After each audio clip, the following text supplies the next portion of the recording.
So I like to think that there are two kinds of music. There's the kind of music that you listen to, and then there's music that you listen with.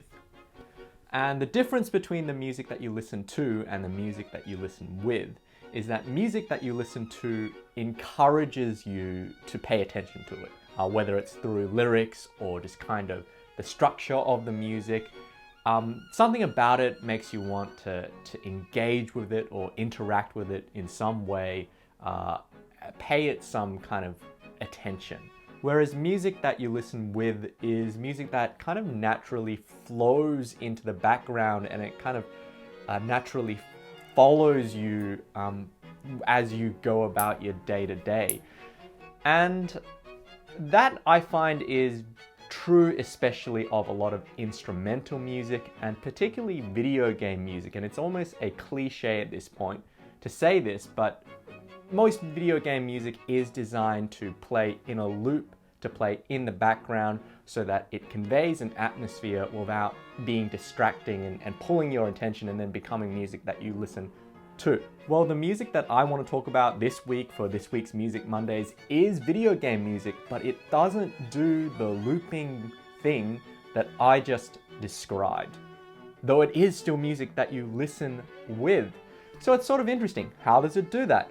It does it by being one really, really long track.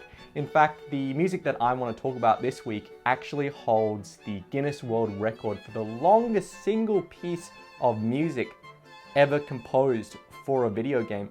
And it is the soundtrack to the PlayStation 3 puzzle game Echochrome 2. Now, I never actually played Echochrome 2. I was a big fan of the original Echochrome, which was a sort of like rotational puzzle game with inspiration from MC Escher, and that had a really cool kind of winding soundtrack, but it was, several different tracks all arranged to kind of loop or follow on from each other.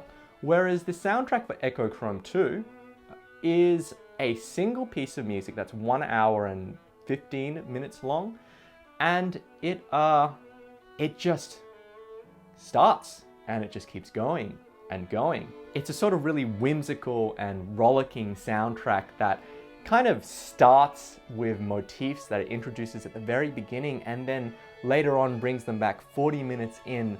And for some reason it fills me with a great sense of nostalgia, maybe because of my Suzuki violin days, but it has the qualities of, some music from Super Mario or music composed by Joe Hisaishi in the Studio Ghibli films. But it also has its own kind of sprightly, fun quality. And I want to share it with you. So you can have a listen to it. You can get it from the PlayStation Store if you own a PS3. If you don't, then there are other ways of obtaining it. I'm sure that you enterprising folk can figure out. Though I'm not encouraging anyone to do anything untoward.